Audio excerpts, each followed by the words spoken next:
क्या आपको पता है कि द कश्मीर फाइल्स 2022 में नहीं बल्कि 2021 में रिलीज होने वाली थी और कैसे इस मूवी ने स्पाइडरमैन नो वे होम को पीछे छोड़ दिया और कब आएगा द कश्मीर फाइल्स का नेक्स्ट पार्ट। ये सब सुनकर आपके दिमाग में काफ़ी सवाल आ गए होंगे, सो टेंशन मत लीजिए। आपको इस वीडियो में हम हर सवाल का जवाब देंगे और साथ ही मैं आपको द कश्मीर फाइल्स मूवी के बारे में 14 ऐसे फैक्ट्स बताएंगे जिसे सुनकर आप हैरान हो जाओगे। सो वीडियो को एंड तक जरूर देखिएगा। सो बिना कोई समय गवाए लेट्स गो।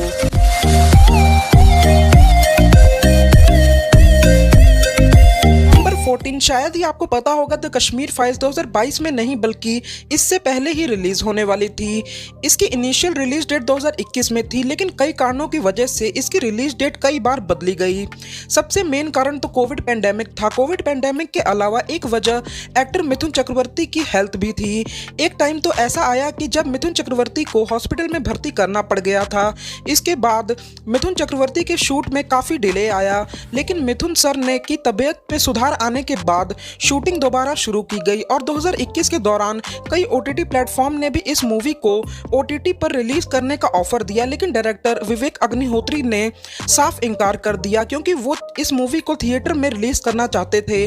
और आज के हालात देखकर ये समझ आ रहा है कि उनका ये डिसीजन एकदम बढ़िया था। नंबर 13, आपको जानकर हैरानी होगी कि डायरेक्टर विवेक अग्निहोत्री द्वारा डायरेक्ट की गई द कश्मीर फाइल्स एक फिल्म सीरीज का सेकंड पार्ट है। अब आपके दिमाग में आ रहा होगा कि फिर फर्स्ट पार्ट कौन सा था। सो इस फिल्म सीरीज का first part the Tashkent files था। ये स्टोरी भी रियल लाइफ इवेंट्स पर बेस्ड थी। द ताशकंद फाइल्स इंडिया के second prime minister Lal Bahadur Shastri के हुए मिस्टीरियस डेथ पर बनी इस फिल्म पर भी थोड़ी बहुत कंट्रोवर्सी हुई थी, लेकिन मामला काफ़ी जल्दी शांत हो गया। वैसे ये देखकर तो लग रहा है कि डायरेक्टर विवेक अग्निहोत्री का कंट्रोवर्सी से काफ़ी पुराना नाता है। नंबर 12, द कश्मीर फाइल्स को पहले दिन 600 स्क्रीन्स पर रिलीज किया गया था क्योंकि ये एक लो बजट फिल्म थी और किसी को भी ये आशा नहीं थी कि ये फिल्म इतनी ब्लॉकबस्टर साबित होगी।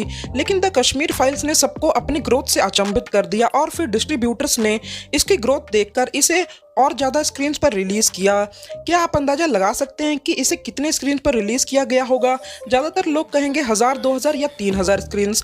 अगर आपने इन नंबर्स में से किसी एक का गैस किया है तो आप गलत हैं, क्योंकि इसे 4000 से भी ज़्यादा स्क्रीन्स पर रिलीज़ किया गया था। मतलब 6 गुना ज़्यादा स्क्रीन्स पर मूवी चलाई गई थी, जिसके कारण इसकी कमाई पर भी काफ़ी ग्रोथ आया। नंबर 11, आपको जानकर हैरानी होगी कि द कश्मीर फाइल्स एक लो बजट फिल्म है। इसका बजट सिर्फ 15 करोड़ है। द कश्मीर फाइल्स ने ये प्रूफ कर दिया कि बजट से मूवी पर कोई असर नहीं पड़ता। अगर मूवी अच्छी हो तो ऑडियंस मूवी को अपने आप सुपरहिट करवा देते हैं। माना कि इस मूवी की शुरुआत काफी स्लो हुई थी। आपको स्क्रीन्स के बारे में मैंने बताया ही था, लेकिन जब इस मूवी ने रफ्तार पकड़ी तब बॉलीवुड की सो कॉल्ड हाई बजट और सुपरस्टारर मूवीज के डायरेक्टर स्टार्स के होश उड़ गए। शुरुआत में किसी भी बड़े स्टार ने इस मूवी का प्रमोशन नहीं किया, लेकिन जब इस मूवी ने पॉपुलैरिटी बढ़ने लगी तब कई बड़े बड़े स्टार्स ने इस मूवी की तारीफ करना शुरू कर दिया। उन्हीं में से एक थे अक्षय कुमार। शुरुआत में तो अक्षय कुमार ने इस मूवी के बारे में कुछ नहीं बोला, लेकिन ऑडियंस का प्यार देखकर अक्षय कुमार ने इस मूवी की तारीफ की। लेकिन कई लोगों का ये मानना था कि अक्षय कुमार ने तारीफ इसलिए की क्योंकि वो अपने मूवी बच्चन पांडे का प्रमोशन करना चाहते थे। इसी कारण कई लोगों ने उन्हें क्रिटिसाइज भी किया। नंबर 10, आपने बड़ी से बड़ी बेस्ट से बेस्ट मूवीज का IMDb रेटिंग तो देखा ही होगा। अगर मैं आपसे पूछूं कि आपने सबसे ज्यादा रेटिंग कितनी देखी है आउट ऑफ 10, तो ज्यादातर लोग कहेंगे 9 या 9.5, इतना ही उनका आंसर होगा। लेकिन आप जानकर हैरान हो जाओगे कि रिलीज होने के जस्ट बाद द कश्मीर फाइल्स का रिव्यू काफी समय तक 10 आउट ऑफ 10 रहा था। एक तरह से देखा जाए तो द कश्मीर फाइल्स वह मूवी है जिसने रिव्यू के मामले में 10 आउट ऑफ 10 का रिव्यू काफ़ी देर तक होल्ड किया, जो कि बहुत बड़ी बात है। बाद में ज़रूर इसकी रेटिंग 8.5 या 9 के आसपास हो गई, लेकिन इससे पता लगता है कि इस मूवी को फैंस का कितना प्यार मिला। नंबर 9, डायरेक्टर विवेक अग्निहोत्री ने फर्स्ट शो पर कई अमेरिकन स्कॉलर्स और चाइनीज लीडर्स को इन्वाइट किया।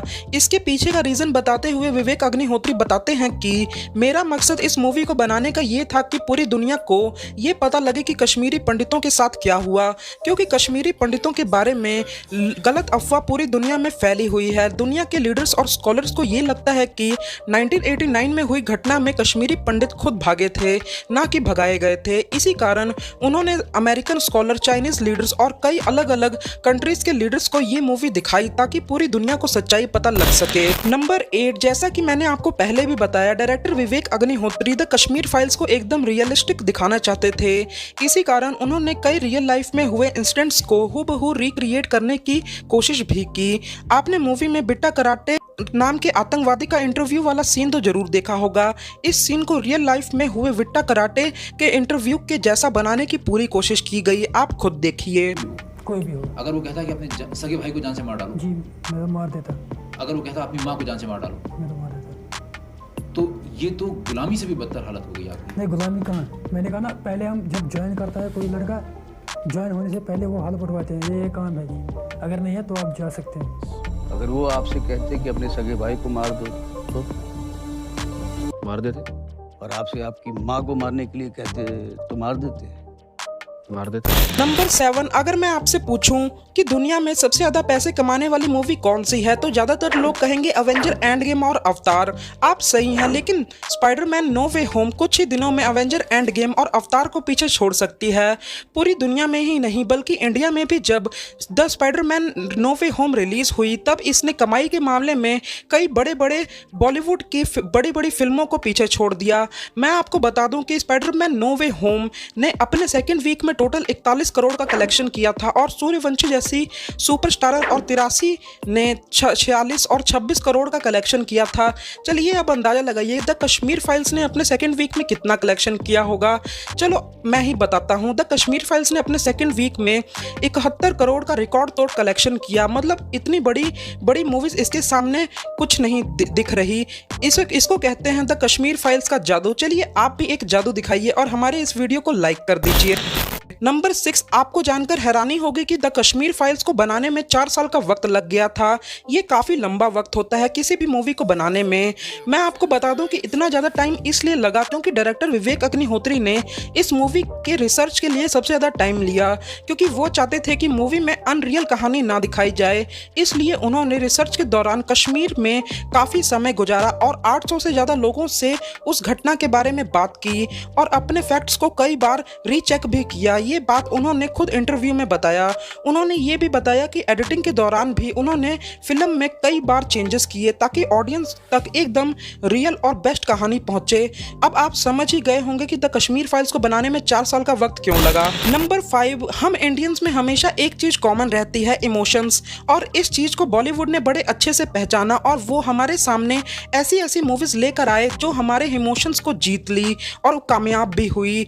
इसीलिए तो बॉलीवुड ने हमेशा देशभक्ति और लव स्टोरीज मूवीज का भरमार मिल जाएगा, लेकिन कश्मीर फाइल्स ने इमोशन की सारी हदें पार कर दी। स्टोरीज को इतना रियलिस्टिक वे में दिखाया गया कि कश्मीरी पंडितों का दर्द पर्दे के इस पार बैठे ऑडियंस में साफ दिखा और थिएटर्स में कई जगह ऐसे सीन दिखाए गए जिसमें लोग काफी भावुक होकर रो रहे थे। इनमें ज्यादातर संख्या कश्मीरी पंडितों की थी जिन पर यह घटना आप बीती थी। उन्होंने डायरेक्टर विवेक अग्निहोत्री को फिल्म बनाने के लिए धन्यवाद भी किया। नंबर 4, आपने वो वाला सीन तो जरूर देखा होगा जिसमें शारदा, जो पुष्कर नाथ पंडित जिसका रोल अनुपम खेर ने प्ले किया है, उसकी बहू होती है और फिल्म में दिखाया जाता है कि जिहादिस्ट ने शारदा को पकड़कर ब्रूटली रेप करने के बाद उसे वुडन कटर मशीन के बीच से काट देते हैं। आपको लग रहा होगा कि ये सीन एक फिक्शनल सीन है, लेकिन आप गलत हैं क्योंकि ये इंसिडेंट रियल लाइफ में हो चुका है। 1989 की कश्मीरी पंडितों के जेनोसाइड के कुछ समय बाद 1990 में गिरजा टिक्कू, जो एक कश्मीरी पंडित वुमेन थी, उनके साथ यही घटना हुई थी और कुछ सोर्सेज की ये मानना है कि शारदा कैरेक्टर गिरजा टिक्कू से ही इंस्पायर्ड होकर बनाया गया है। नंबर 3, कश्मीर फाइल्स के रिलीज होने के बाद कश्मीर फाइल्स को कई बीजेपी शासित स्टेट्स में टैक्स फ्री कर दिया गया। ये स्टेट्स थे उत्तर प्रदेश, मध्य प्रदेश, गुजरात, कर्नाटका, हरियाणा, गोवा और त्रिपुरा और उत्तराखंड। अब जो भी हो, चाहे इसके पीछे कोई पॉलिटिकल एजेंडा हो या कोई दूसरा कारण, लेकिन इस डिसीजन का प्रभाव द कश्मीर फाइल्स पर बहुत पड़ा और कश्मीर फाइल्स की कमाई पर भी। और इतना ही नहीं, द कश्मीर फाइल्स को प्रधानमंत्री मोदी की ओर से डायरेक्टर विवेक अग्निहोत्री और उनकी टीम को कई अवार्ड्स भी दिए गए। नंबर 2, जैसा कि मैंने आपको पहले भी बताया कि कश्मीर फाइल्स के हर कैरेक्टर लगभग रियल लाइफ से इंस्पायर्ड हैं। उन्हीं में से एक कैरेक्टर थी राधिका मेनन। मैं आपको बता दूं कि इस कैरेक्टर का रियल लाइफ में नाम निवि दत्ता मेनन है और इन पर कई देशद्रोह के भी चार्जेस लगे हुए हैं। आपने फिल्म में राधिका मेनन के प्रोफेसर के रूप में कई कई स्पीच सुने होंगे।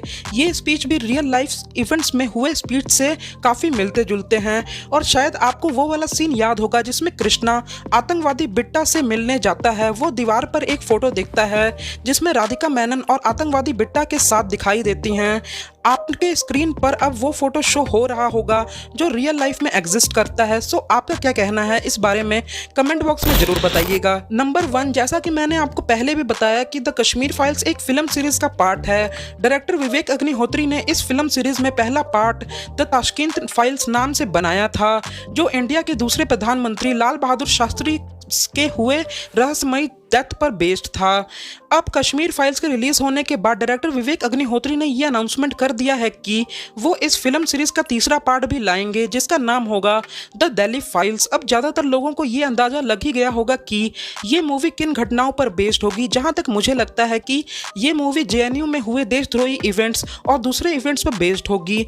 इस बारे में आपका क्या कहना है कमेंट बॉक्स में जरूर बताइएगा। So friends, the Kashmir files के बारे में ये माइंड ब्लोइंग फैक्ट्स यहीं खत्म होते हैं। कमेंट बॉक्स में ये जरूर बताइएगा कि आपको मूवी कैसी लगी और वीडियो अगर थोड़ी सी भी पसंद आई तो इसे लाइक कर दीजिएगा।